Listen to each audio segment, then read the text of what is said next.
Desde los estudios de NTC, la red independiente presenta Noticias 1. Esta noche en Noticias 1, después de Arauquita, emergencia humanitaria en el Charco Nariño, 2.300 desplazados llegaron de más de 10 veredas. Habitantes de esa región atrapados entre combates de dos disidencias de las antiguas FARC. Reporte del ministro de Defensa venezolano indica que murieron 2 militares de ese país, 9 disidentes de las antiguas FARC y 31 capturados colombianos en enfrentamientos en ese país frente a Arauquita. Llegada de la tercera ola de contagio de coronavirus obliga a exigir en aeropuertos pruebas PCR para quienes llegan. Informe de Estados Unidos de respaldo a la JEP. Gobierno Biden raja a Colombia en derechos humanos. Y en los deportes, Germán Arango. Mónica habló James Rodríguez y responsabilizó al presidente del Real Madrid, Florentino Pérez, de su frustrado paso al Atlético de Simeone. Solo hay 3 puntos entre el líder Atlético Nacional y el octavo, que es el Deportivo Independiente Medellín. Conclusión, nadie puede darse por clasificado. 6 colombianos comenzaron la temporada regular del béisbol de las Grandes Ligas. Giovanni Urshela con los Yankees en los primeros al turno al bate.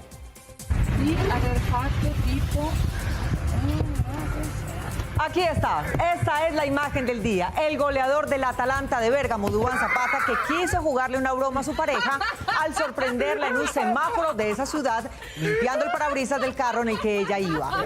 Ella lo descubrió después de la primera pasada y no paró de reír con la broma, que además del chiste trae una reflexión sobre las condiciones de vida de los afrodescendientes en Italia. De esta historia hablaremos hoy. Por la prensa libre y el derecho que todos ustedes tienen a la verdad, yo soy la red independiente. Presenta Noticias 1 con Mónica Rodríguez y Germán Arango. Buenas noches y bienvenidos a la mejor información del fin de semana. Empezamos agradeciendo nuevamente a nuestros backers por apoyar el periodismo independiente de Noticias 1. Si ustedes quieren seguir haciendo sus aportes, pueden ingresar a baki.co/inclinada la red independiente o escanear el código de barras que aparece en pantalla. Empezamos. Según informes de las fuerzas militares que desplegaron tropas del Ejército e Infantería de Marina al Charco Nariño, llegaron a ese municipio más de 2.300 desplazados. Carlos Cárdenas. Mónica, los militares también informaron que los habitantes de la región quedaron atrapados entre 2 grupos de disidentes de las antiguas FARC. La crisis humanitaria en ese municipio es tan grave como la de Arauquita, en la frontera con Venezuela. ¡Ey, Mayito! ¡Acompaña! ¡Muchachos, avancemos por allá!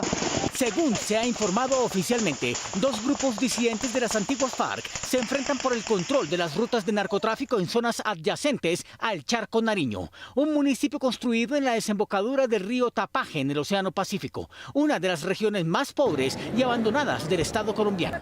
En el sitio también hacen presencia varias organizaciones criminales dedicadas al transporte de cocaína. La segunda marca de Italia. El comando de las fuerzas militares desplegó tropas del Ejército y de Infantería de Marina con acompañamiento de inteligencia de la Fuerza Aérea hasta las veredas en donde se libraron los combates entre una organización instalada allí hace varios años y otra banda que llegó desde el sur del departamento del Cauca, aparentemente para disputarle a la primera el control de los ríos por donde sale la cocaína hacia mar abierto. ¡Vamos, muchachos! ¡Ancho frente! ¡Cobra uno!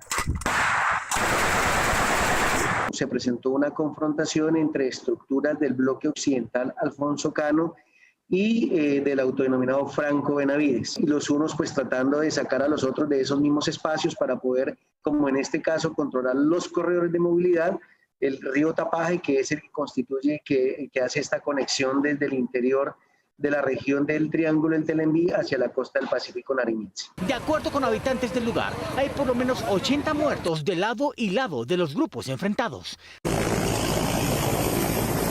Las fuerzas militares hicieron presencia en la región para tratar de imponer la autoridad del Estado. Con esa misión, unidades especiales de la Fuerza de Despliegue Rápido número 2 fueron ubicadas en las rutas de acceso a las áreas donde se presentaron los combates y de este modo poder garantizar el retorno de las familias que se habían desplazado huyendo del fuego cruzado. Al casco urbano del Charco llegaron 102 campesinos. Tenemos una situación de confinamiento en las veredas Santa Catalina, Las Mercedes, Matepalo, que vendrían siendo unas 130 personas aproximadamente, y un desplazamiento interno dentro de esas veredas, aproximadamente unas 765 personas. Estamos hablando de una afectación de unas 916 familias, lo que equivaldría a unas 2.355 personas. Al menos otras 2.000 personas habrían sido utilizadas por las organizaciones criminales para camuflarse entre ellas y evitar así que sus miembros sean capturados. Se entremezclan con la población civil, se colocan ropa de civil y pues para nosotros en esos eventos es difícil identificarlos. Sin embargo, ya sabemos que se han ido retirando del área. La Infantería de Marina ha activado un dispositivo de seguridad sobre el río Tapaje para escoltar las ayudas que han enviado entidades de la Administración Central y locales con el fin de aliviar parte de las necesidades humanitarias que la situación de guerra ha dejado como secuela.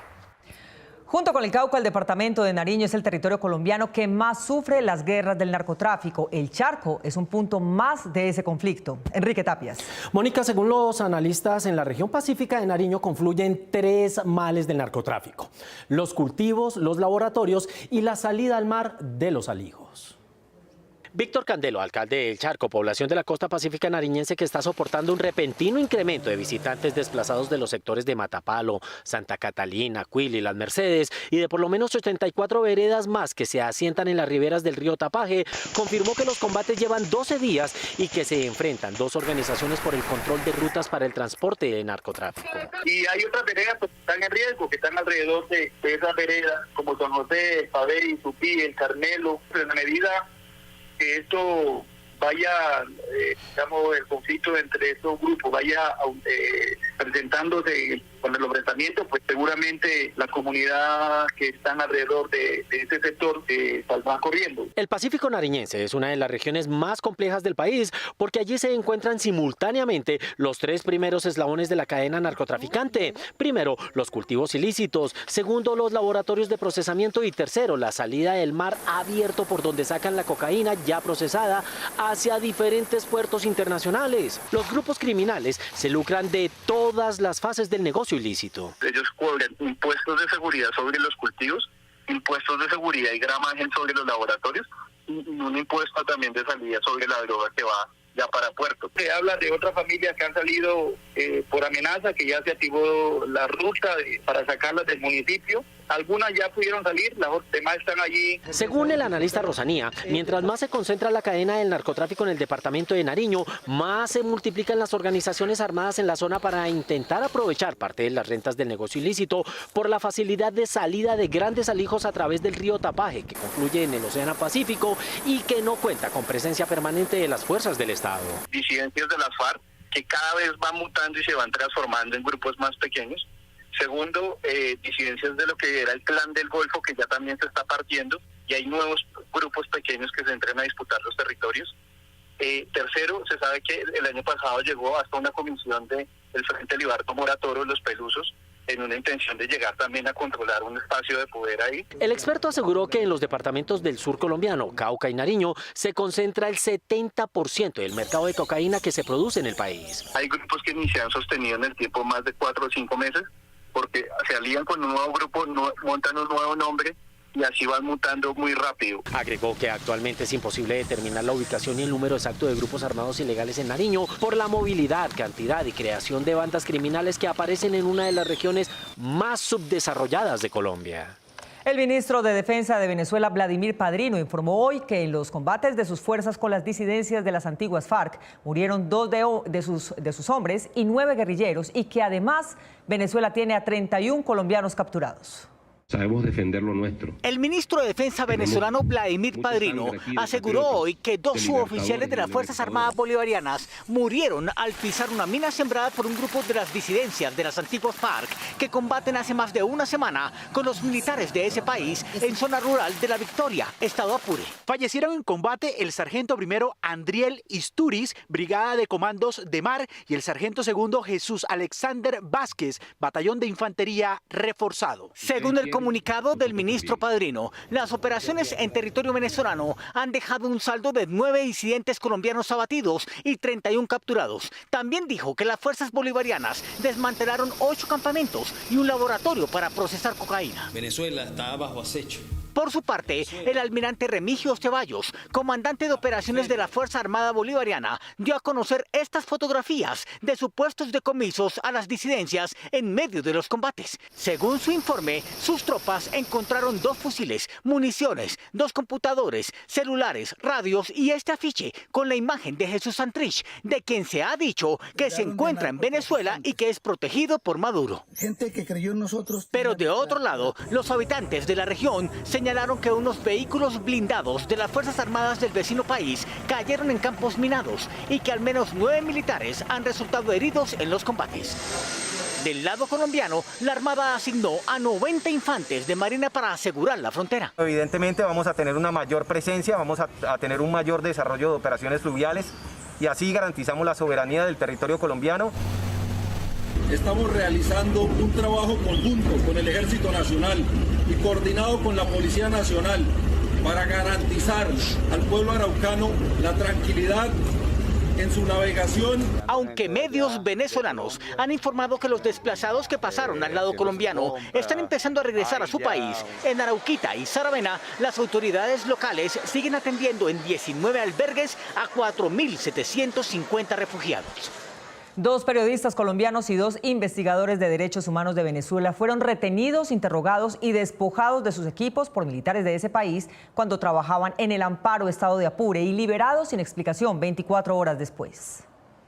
2 periodistas de la cadena internacional colombiana NTN 24, Luis Gonzalo Pérez y Rafael Hernández, fueron retenidos por la Guardia Nacional Bolivariana y trasladados hacia una base del ejército en Guasdualito, según denunció hoy el medio a través de este comunicado. Cruzando en este momento del lado colombiano a Arauquita. El hecho ocurrió ayer miércoles hacia las 4:20 de la tarde, cuando llegaron como enviados especiales a La Victoria, Estado Apure, zona desde donde hace 11 días se presentan ataques de uniformados del vecino país contra la población civil en medio de una supuesta arremetida contra grupos armados ilegales colombianos, lo cual ha generado el desplazamiento de casi 5.000 personas hacia Arauquita, generando una emergencia humanitaria. Junto con los comunicadores también se reportó la desaparición de Diógenes Tirado y Juan Salazar, activistas de la ONG venezolana Fundaredes. Hoy, hacia las 4:30 de la tarde, 24 horas después de no hacer contacto con ellos, se reportó la liberación de los 4 en Guasdualito, Estado Apure. Han sido liberados sin régimen de presentación Luis Gonzalo Pérez, Juan Carlos Salazar, Rafael Hernández y Diógenes Tirado. Javier Tarazona, director de Fundaredes, también confirmó su liberación y dijo haber tenido comunicación con ellos. Agradecemos a Dios que están con vida, que están en libertad en este momento, así como también a toda la red de defensores de derechos humanos, activistas, políticos, organizaciones internacionales y sociedad civil, que nos ha permitido ejercer la presión suficiente para que hoy recobren la libertad. El defensor de derechos humanos reportó que después de un extenso interrogatorio que se dio dentro de una guarnición militar, les quitaron sus equipos de trabajo. Sin sus equipos de telefonía, sin sus cámaras con las que venían haciendo el trabajo de prensa y de documentación en defensa de derechos humanos, pero también con la libertad y con la esperanza de que este país tiene que cambiar. El gobierno venezolano aún no da una explicación oficial sobre la retención y posterior liberación. Estos fusiles son para defender la patria. Organizaciones internacionales catalogaron el hecho como un nuevo golpe del régimen Maduro a la libertad de prensa.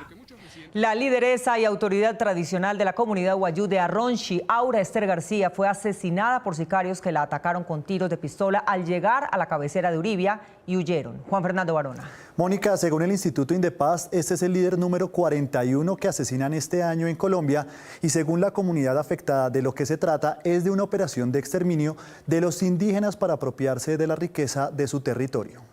La lideresa wayú, Aura Esther García, quien era autoridad tradicional de la comunidad de Arronchi en el corregimiento de Cardón, municipio de Uribia, en La Guajira, fue asesinada en las últimas horas por desconocidos cuando estaba llegando a su casa. Fue emboscada por 2 sujetos desconocidos. La víctima recibió varios impactos de bala que acabaron con su vida. Los líderes de la comunidad wayú manifestaron su preocupación por el asesinato de Aura Esther García y expresaron que este no es el único caso que se ha presentado en los últimos meses. Lo ocurrido anteriormente con la compañera y otros casos que resonaron últimamente en nuestro territorio es una señal del exterminio hacia nuestro pueblo wayú. De acuerdo con la comunidad, la lideresa ya había reportado amenazas en su contra, pero las autoridades no le prestaron atención. Desde el 15 de marzo, la lideresa había recibido amenazas a través de llamadas telefónicas y mensajes que la llevaron a denunciar y solicitar ante las autoridades competentes medidas para resguardar su seguridad. Sin embargo, esta solicitud no fue atendida. De acuerdo con la Fundación Indepaz, en lo corrido del año ya se han presentado más de 40 asesinatos en contra de líderes sociales. Con Aura Ester García Peñalver serían 41 los líderes y defensores de derechos humanos asesinados en 2021 y 1.155 desde la firma del acuerdo de paz. Exhortamos a todos los organismos competentes para que este hecho no quede en la impunidad, que investiguen y lleguen hasta las últimas consecuencias. Aura Ester García era reconocida en su comunidad por liderar los casos de corrupción en el manejo de los recursos de la niñez wayú. Más de 100 personas trabajan en la orilla del río Cauca en Neira Caldas en busca de los mineros de Irra, Risaralda, que quedaron sepultados en un yacimiento sin formalizar. Víctor Ballestas. Mónica, como la mina no tenía licencia, tampoco hay planos sobre los que se pueda basar la búsqueda, pero el gobernador pide opciones de empleo para que su gente no tenga que buscar fortuna en actividades ilegales. Hoy, 6 días después de la tragedia, se presentó el protocolo para la evacuación de los trabajadores que se encuentran atrapados en una explotación irregular de oro ubicada en la vereda El Bosque, municipio de Neira Caldas. Con 9 funcionarios entre operadores y técnicos de la Agencia Nacional de Minería, 14 socorredores de la zona y 75 de la comunidad, se adelantan los trabajos en la franja de la emergencia. Tiene que entrar con unos trajes especiales para poderlo hacer. Tenemos que vacunar a las personas que entran contra el tétano y la difteria, ¿cierto? Digamos que aquí tenemos que plantear el peor escenario, ¿cierto? Y el peor escenario es que esas personas desaparecidas no se encuentren con vida. Los trabajos avanzan en la superficie y se realizan proyecciones bajo tierra. Este plano fue elaborado después de recibir los testimonios de 2 personas, un hombre y una mujer sobrevivientes, quienes dieron luces de los desafíos a los que se pueden enfrentar los rescatistas. Como es una explotación que no es autorizada y estas personas un poco lo hacen muy, no con estándares de ingeniería, sino un poco como lo han venido haciendo siempre. Entonces, pues no hay planos actualizados de esa mina ni topografía actualizada de la mina. Las labores de excavación alcanzan los 2.125 metros cuadrados y la remoción de 42.500 metros cúbicos de tierra con la ayuda de una máquina oruga. Al momento, la altura del agua del pozo ha disminuido al menos 2 metros con la ayuda de una motobomba Mako de mayor capacidad llevada el pasado domingo por la Fuerza Aérea Colombiana. Como son tan profundos esos huecos, pues la caída, ¿cierto? La cabeza que se llama en ingeniería que se requiere para jalar esa agua es importante. Entonces no son, digamos que no son motobombas cualquiera. Dentro de las labores técnicas que se realizan, se adelanta la construcción de un jarillón de 80 metros de longitud, 14 de ancho y 11 de profundidad, lo que evitaría que se sigan registrando filtraciones de agua hacia la mina. Nosotros lo que estamos haciendo es tratar de aislar, o sea, correr la orilla, ganarle terreno al río, correr la orilla para impedir que siga entrando agua del río a esos trabajos. Complicaciones de terreno y de comunicaciones se han sumado a las dificultades en los trabajos de rescate. Entre tanto, el gobernador de Risaralda, Víctor Manuel Tamayo, atribuye la situación social de Irra a su aislamiento por una nueva vía al Chocó y Medellín. Esa obra de Pacífico 3, que bien importante destacar el desarrollo vial de este país. Lamento mucho que no hayan tenido en cuenta la realidad de ese sector. Los mineros de la zona venían solicitando la reactivación de una mesa técnica en la que tengan participación activa para que las autoridades tomen medidas y aborden de fondo el abandono en el que está el municipio. Todavía no encontramos a jurista o político alguno que entienda como justa la decisión de la Fiscalía de imputarle al precandidato presidencial de Centro, Sergio Fajardo, el delito de no predecir el futuro precio del dólar al contratar un préstamo en divisas. Eduardo López Júquer. Mónica, desde la izquierda hasta la extrema del partido de gobierno, hay rechazo por la decisión que no consideran jurídica, sino claramente política para afectar las próximas elecciones. Alerta. Así se declararon políticos colombianos de todas las tendencias por la imputación de la Fiscalía de los delitos de celebración de contratos sin cumplimiento de requisitos y peculado en favor de terceros al precandidato presidencial Sergio Fajardo por haber adelantado un préstamo de $77.000 cuando se desempeñaba como gobernador de Antioquia en 2013. Todas las tendencias políticas resaltamos y señalamos la alerta. Está entrando la Fiscalía a la campaña electoral para perjudicar a un candidato. La actuación de la Fiscalía contra Sergio Fajardo despierta el temor de las fuerzas políticas que buscan consolidar una coalición de centro para competir por la presidencia de la República en las elecciones del próximo año. Es bien alarmante este cargo y este delito por no adivinar el precio del dólar en el futuro que está inventando hoy la Fiscalía. Imputar de un presunto delito a un funcionario público por supuestamente no haber previsto la volatilidad de la tasa de cambio al momento de adquirir un crédito en dólares para el departamento de Antioquia suena poco convincente y genera inquietudes sobre las intenciones de interferir en la campaña electoral que apenas se inicia. El ex senador Juan Manuel Galán afirmó que la decisión de la Fiscalía contra Fajardo no es casual. Es, sin duda alguna, un acto deliberado de romper el centro político, de atentar contra la consolidación de un espacio que reclaman los colombianos de interpretación y representación política. Miembros de la coalición de gobierno también ven con preocupación la adopción de decisiones judiciales sin sustento legal y sin conocimiento del mercado financiero internacional. Y los temas cambiarios realmente no dependen de la decisión de buena fe de una persona, porque tienen que ver con mercados internacionales, decisiones internacionales, conflictos internacionales, temas nacionales, pueden tener con alzas o bajas del precio del petróleo, con las pandemias. Miembros del Centro Democrático también consideran inadecuado e inoportuno el anuncio de la Fiscalía por estar en un año preelectoral. Pero me parece que con lo que conocemos no es apropiado ni oportuno la imputación de cargos hacia él.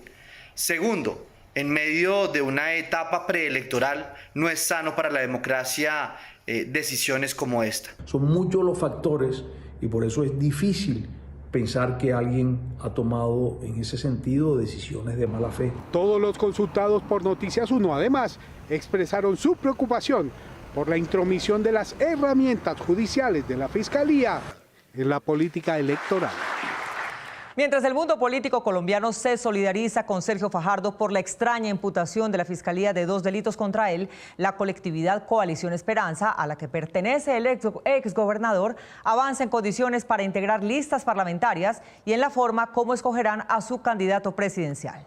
El próximo 22 de abril, con el Partido Verde como anfitrión, los movimientos políticos y sociales agrupados en la denominada Coalición de la Esperanza presentarán los principios con los que esta nueva colectividad política se presentará en las elecciones parlamentarias y presidenciales del próximo año. Una lista única al Senado de la República, así como también listas únicas en todas las cámaras de representantes en los departamentos del país. Los compromisarios del Partido Verde, Compromiso Ciudadano, En Marcha, Dignidad, el Nuevo Liberalismo y la Fuerza del Cuidado también definieron los criterios con los que serán conformadas las listas al Congreso. Por ahora, la paridad, 50% de hombres y mujeres, y por supuesto la llegada de personas que ayuden a renovar el Congreso en su agenda y en sus prácticas políticas. La Coalición de la Esperanza, que además del senador Sanguino y la representante Ángela María Robledo, está integrada por Humberto de la Calle, Sergio Fajardo, Juan Fernando Cristo, Angélica Lozano, Juan Manuel Galán, Jorge Enrique Robledo, Jorge Gómez, entre otros, se puso de acuerdo para escoger su candidato presidencial. Vamos a presentar lo que será la consulta popular para elegir un candidato único presidencial alternativo para las elecciones del 22. Listas abiertas, es decir, que cada candidato consiga sus votos, tendrá la coalición de centro. Ya está mostrando su cara el tercer pico de la pandemia en Colombia. Bogotá, que fue el foco principal en las dos primeras, no tiene las mayores cifras en este momento, pero espera prepararse por un lado con más vacunas y por el otro con ampliación de su capacidad hospitalaria. Hoy se conoció desde el Ministerio de Salud que debido a las nuevas cepas del virus, entre las que se encuentran la brasilera, la británica y la sudafricana, desde el próximo 7 de abril se exige de manera obligatoria a colombianos y extranjeros que ingresen al territorio nacional una prueba PCR negativa con menos de 96 horas. Lo que los números del mundo y de Colombia indican es que el tercer pico ya empezó. Por otra parte, ayer la alcaldesa de Bogotá, en una reunión a la que asistieron el secretario de Salud Distrital, presidentes y representantes de entidades promotoras de salud y la Asociación Colombiana de Hospitales y Clínicas de Bogotá, dio a conocer cómo va la vacunación y las medidas que se tomarán para afrontar el inminente tercer pico de la pandemia. El tercer pico ya empezó, entonces estamos preparando, de hecho hemos acordado hoy que en las siguientes 3 semanas vamos a hacer un plan de expansión para volver al máximo de capacidad instalada que podemos tener. Bogotá continúa batiendo récord en vacunación diaria con 38.000 dosis en un día, cifra reportada ayer, pero también está subiendo en casos activos. Hoy reportó 1.658, mientras que el total en el país fue de 11.449. Mientras los primeros 2 picos en la capital tuvieron como foco principal a Kennedy y a los mayores de 65, en el tercero se perfilan mayores focos en el norte. Otra vez es la localidad que muestra una tendencia más acelerada y creciente en los casos activos. La segunda localidad que va detrás de Usaquén es su vecina, Chapinero. Es por ahora en el norte de nuestra ciudad. Usaquén y Chapinero. En la ciudad, la vacunación durante estos días santos continúa, aunque aún faltan cerca de 1.500 personas de la primera línea. El personal de salud de segunda línea ya inició vacunación, al igual que los mayores de 70. Según la alcaldesa, la ciudad está preparada para iniciar la vacunación de los mayores de 60 en la ciudad, que son alrededor de 690.000. Aún no se pueden agendar por falta de vacunas. Necesitamos que nos entreguen vacunas suficientes para poder agendar a los mayores de 60. Todas las estadísticas nos confirman que si nos enfrentamos en algunas semanas a un tercer pico en Bogotá, la mitad de las personas que van a llegar a urgencias, a hospitalización, a cuidado intensivo, van a ser personas de mayores de 60 años. También se recalcó que quienes estén agendados para recibir la segunda dosis del biológico cumplan la cita el día del llamado. La comunidad científica aún intenta medir cuál será el impacto de la nueva fórmula de repartición de dosis de las vacunas en las ciudades y departamentos que fueron excluidos en la anterior por no haberlas aplicado con suficiente velocidad. Amazonas, Arauca, Buenaventura, Cauca, Chocó, Córdoba, Goiânia, Guaviare, Huila, Magdalena, Putumayo, Sucre y Bichada son los territorios que se quedaron por fuera de la asignación de un lote de vacunas Sinovac por no haber alcanzado el umbral mínimo de vacunación o nueva fórmula del Ministerio de Salud que se estableció para repartir las vacunas contra el COVID. Aquellos que no tengan una eficacia de aplicación de las distribuidas de 50.7 no entrarán en la siguiente distribución de asignación de vacunas o asignación de vacunas que se hagan para poder hacer sus procesos de distribución. El común denominador de estos territorios es su vulnerabilidad, pues históricamente no han tenido la capacidad operativa de salud pública que tienen ciudades capitales como Bogotá, que ya ha aplicado el 70% de las 487.621 dosis que ha recibido. Podemos castigar los municipios que siempre han sido bajos en operación, no ineficientes, pero han sido muy bajos en operación, y castigarlos por estas mismas circunstancias en las que están implícitos, no solamente desde ahora la vacunación, sino en el tema de diagnóstico y de asignación, por ejemplo, de una cama de UCI en servicios básicos de salud. Esto tiene una dificultad y es específicamente con el principio de equidad también dentro del plan de vacunación nacional. En el caso de Magdalena, el gobernador Carlos Caicedo argumenta que el mayor problema para aplicar las vacunas ha sido la ruralidad. El departamento del Magdalena es un departamento de alta ruralidad en donde buena parte de la población vulnerable en esta primera fase de la vacunación se encuentra en zonas distantes de difícil acceso. No obstante, nosotros estamos llegando a todas partes y lo vamos a seguir haciendo. Mientras en el Cauca, su gobernador Elías Larraondo explica que de las 45.000 vacunas recibidas, no ha aplicado 11.000 porque le corresponden a la comunidad indígena. Y estas han manifestado que no se le aplicarán, pues prefieren recurrir a saberes tal adicionales. Lara Hondo plantea una nueva fórmula que espera sea acogida por el ministerio. Lo que implica entonces que el porcentaje de aplicaciones del departamento del Cauca, descontando esas vacunas que voluntariamente no se van a aplicar, la comunidad indígena queda en un 76%, que está inclusive por encima de la media nacional. El ministro de Salud, Fernando Ruiz, aseguró que con la aprobación del uso de emergencia otorgado por el INVIMA para la vacuna Janssen, al ser una sola dosis, seguramente facilitará el proceso en estas zonas. Ya regresamos a este Noticias 1, la red independiente.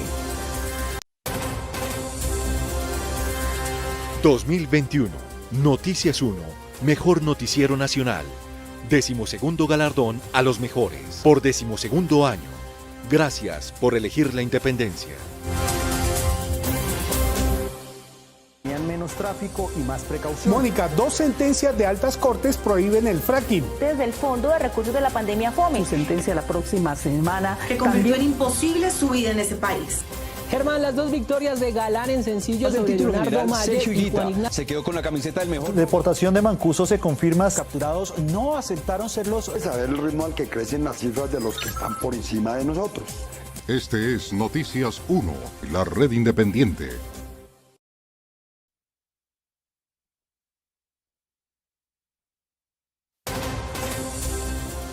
Además de elogiar el trabajo de la JEP, el primer informe de derechos humanos del Departamento de Estado del gobierno Biden dice que en el país en este año han ocurrido al menos 15 muertes intencionales de civiles a manos de agentes del Estado. En el primer informe sobre la situación de derechos humanos bajo la presidencia de Joe Biden, el Departamento de Estado de Estados Unidos criticó fuertemente a la administración Duque por los asesinatos y violaciones a líderes sociales, comunitarios y periodistas en Colombia, especialmente aquellos cometidos por agentes del Estado en 2020. De acuerdo con la ONG Centro de Investigación y Educación Popular CINEP, desde el 1 hasta el 19 de agosto se dieron 15 casos de muertes intencionales de civiles cometidas por agentes del Estado. Por ejemplo, el informe cita el asesinato por parte de miembros del ejército del líder comunitario Salvador Jaime Durán el 27 de junio del año pasado en Teorama, norte de Santander. De acuerdo con reportes de la prensa, los oficiales del ejército dijeron que estaban en el área haciendo operaciones de seguridad y defensa cuando fueron atacados. Las investigaciones del asesinato continuaron hasta finales de agosto. Otro de los casos que reportó el Departamento de Estado fue el asesinato por parte de agentes de la policía de Javier Ordóñez el pasado 8 de septiembre, quien murió a causa de los golpes propinados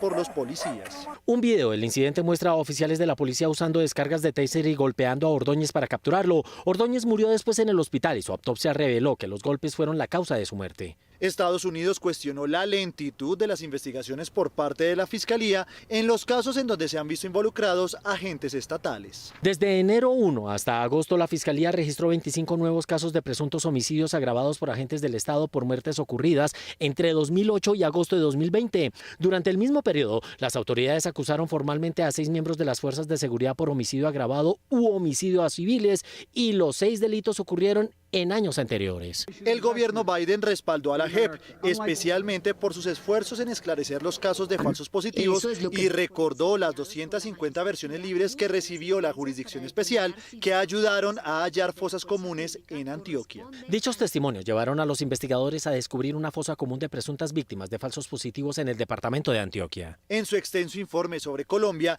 el Departamento de Estado de Estados Unidos también criticó el poco apoyo a defensores de derechos humanos por parte del gobierno colombiano y mostró su preocupación por la situación actual en la que están los líderes en diferentes zonas del país. Los restaurantes con sello Michelin no son los más caros en sus ciudades, lo que indican los indicadores.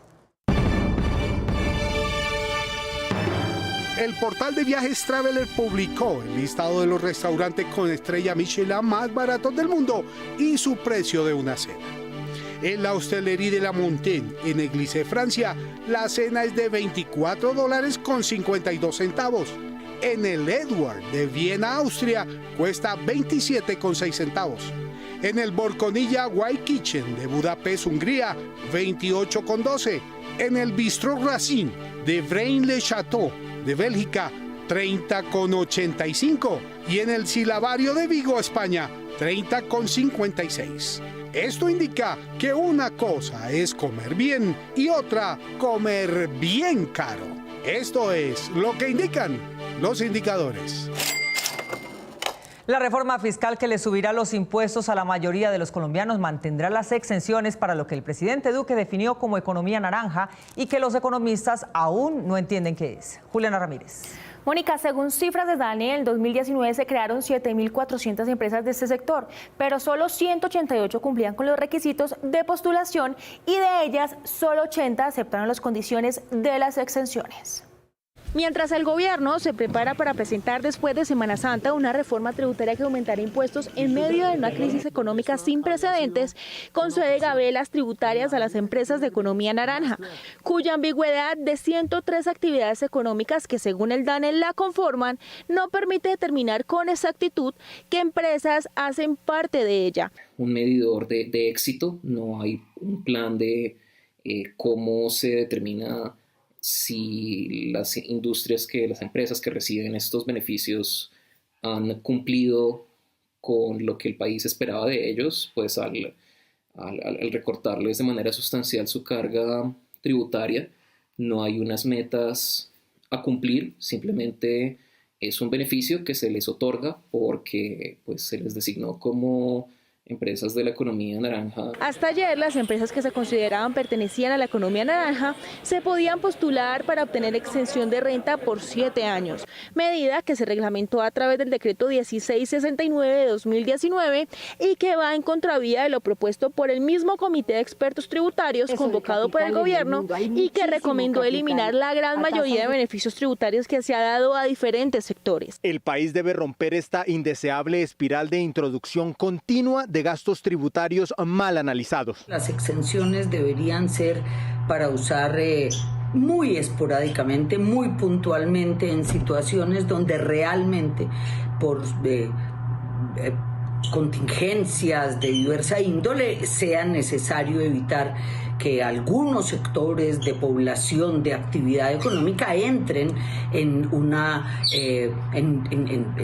precariedades de diversa índole, en escasez de recursos. El concepto economía naranja fue creado por el presidente Duque y su amigo Felipe Buitrago, hoy ministro de Cultura, cuando eran funcionarios medios del Banco Interamericano de Desarrollo BID. Según el DANE, en 2018 las empresas de la economía naranja aportaron cerca de 25 billones al PIB y en 2019 se crearon 7.447 empresas de este sector. No obstante, en la primera postulación de este beneficio tributario, solo 188 cumplieron las exigencias y de estas, solo 80 empresas aceptaron las condiciones. La opinión pública de Estados Unidos aún no sale del choque emocional por el testimonio de la adolescente que grabó los últimos momentos de George Floyd bajo las rodillas de un policía. Sara Sepúlveda. Mónica, la adolescente, le dijo al jurado que en sus sueños le pide perdón a él por no haber hecho más que grabar, pero explicó que la policía no la dejaba y aún piensa que el hombre bajo el policía pudo haber sido cualquier familiar suyo. Este lunes empezó el juicio contra el ex policía Derek Chauvin, uniformado que redujo a George Floyd durante 8 minutos y 46 segundos mientras él reclamaba que no podía respirar y hasta que no pudo hacerlo más. En el primer día de juicio, la familia de George, para honrar su memoria, se arrodilló frente a la corte durante 8 minutos y 46 segundos. Uno de los testigos del caso es Darnella, quien era menor de edad en ese momento y quien grabó el video que se volvió viral. La joven explica llorando lo que vio ese día. Darnella llegó a la esquina de los hechos con su prima y vio a George Floyd gritando. I heard George Floyd saying, I can't breathe, please get off of me. I can't breathe. He cried for his mom. It seemed like he knew it was over. Y de cómo los policías no dejaron que nadie se acercara a ayudar pese a que los testigos lo intentaron. Anytime someone tried to get close, they were defensive, so we couldn't even get close. Darnella expuso ante el jurado cómo ha cambiado su vida. When I look at George Floyd, I look at my dad, I look at my brothers, I look at my cousins, my uncles, because they are all black. I have a black father, I have a black brother, I have black friends. And I look at that and I look at how that could have been one of them. Y le pide perdón a Floyd por no haberlo evitado. It's been nights. I stayed up apologizing to George Floyd for not doing more and not physically interacting and not saving his life, but it's like, it's not what I should have done. It's what he should have done.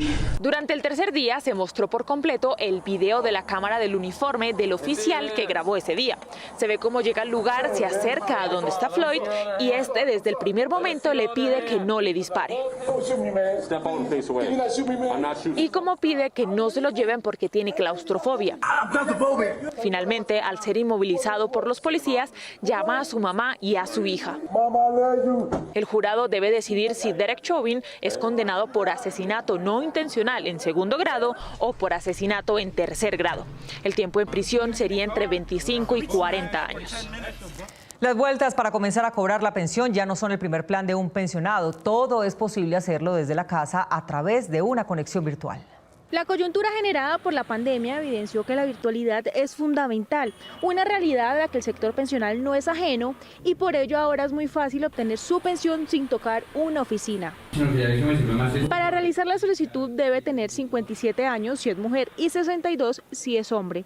También debe ser afiliado activo, no tener reclamaciones jurídicas en curso, tener actualizado su celular y correo electrónico, contar con cédula de ciudadanía, extranjería o pasaporte y una cuenta bancaria activa a su nombre. Ingrese a la página de su fondo de pensión y dele clic sobre el botón Solicita beneficio pensional. Ingrese los datos de identificación solicitados, realice la validación Red Captcha y haga clic en el botón Iniciar mi solicitud. Seleccione el medio por el cual desea recibir el código de seguridad. Al recibir el código deberá ingresarlo. Valide y actualice sus datos personales. Posteriormente, verifique su historia laboral y beneficiarios. Valide el listado de empleadores para los cuales trabajó. Revise el número de semanas cotizadas y fíjese si los salarios devengados son correctos o están de acuerdo con lo que usted aportó. Si presenta alguna inconsistencia, resuélvala antes de continuar. Posteriormente, conocerá el tipo de beneficio alcanzado, el monto aproximado de su mesada y las modalidades de pensión existentes. Para finalizar la solicitud, el afiliado deberá ingresar los datos de su cuenta bancaria, seleccionar si vive en Colombia y escoger la EPS a la cual desea estar afiliado como pensionado. Freddy Guarín, mediocampista de la selección de fútbol en el Mundial de Brasil en 2014, fue sacado de la residencia de sus padres, ingresado en un hospital esta mañana, luego de un reporte de violencia intrafamiliar cuyos detalles aún son desconocidos. El jugador de fútbol Freddy Guarín, quien forma parte del equipo Millonarios, fue grabado esta mañana en supuesto estado de alicoramiento en una riña familiar. El jugador, quien estaba en la casa de sus papás, ubicada en el sector de Envigado, en Medellín, aparentemente tuvo un problema con su padre, el cual desencadenó una pelea. Se tuvo una llamada por violencia intrafamiliar cuando los policías que llegaron al lugar se encontraron unas lesiones personales al interior de una vivienda en donde estaba el hijo protagonizando una riña contra sus padres. En este video se puede ver cómo Guarín forcejea con los policías, quien lo intentan sacar de la vivienda, y se puede escuchar de fondo cómo los familiares dicen que se lo lleven. El jugador tiene la ropa manchada de lo que parece ser sangre y pelea con los policías. En otro video, grabado frente a la S. Manuel Uribe, el hospital de Envigado donde fue trasladado, se puede ver al jugador alzando las manos, todavía manchadas en señal de tranquilidad, pero acusa a un policía de haberlo agredido. Transcurre un minuto más y llega el personal con una camilla para ingresarlo al centro, pero él no quiere entrar. Sigue con las manos levantadas y se aleja. Mientras tanto, guardias de seguridad del hospital intentan que los transeúntes dejen de grabar. Finalmente, los policías y enfermeros levantan a Freddy Guarín y contra su voluntad logran ingresarlo al centro médico. Luego de este suceso, Millonarios y sus hinchas se solidarizaron con el jugador, quien recientemente había pedido separarse de la plantilla argumentando problemas personales. 2021. Noticias 1. Mejor noticiero nacional. 12º galardón a los mejores. Por 12º año. Gracias por elegir la independencia. Chucho, un perro collie y juguetón, les dio a sus amos una sorpresa de Semana Santa.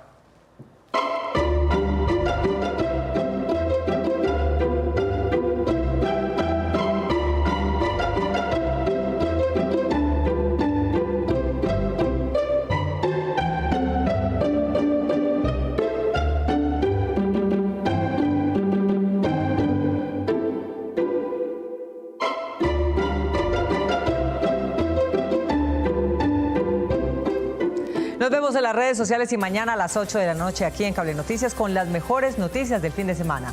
A ustedes, como siempre, gracias por elegir la independencia. Feliz noche.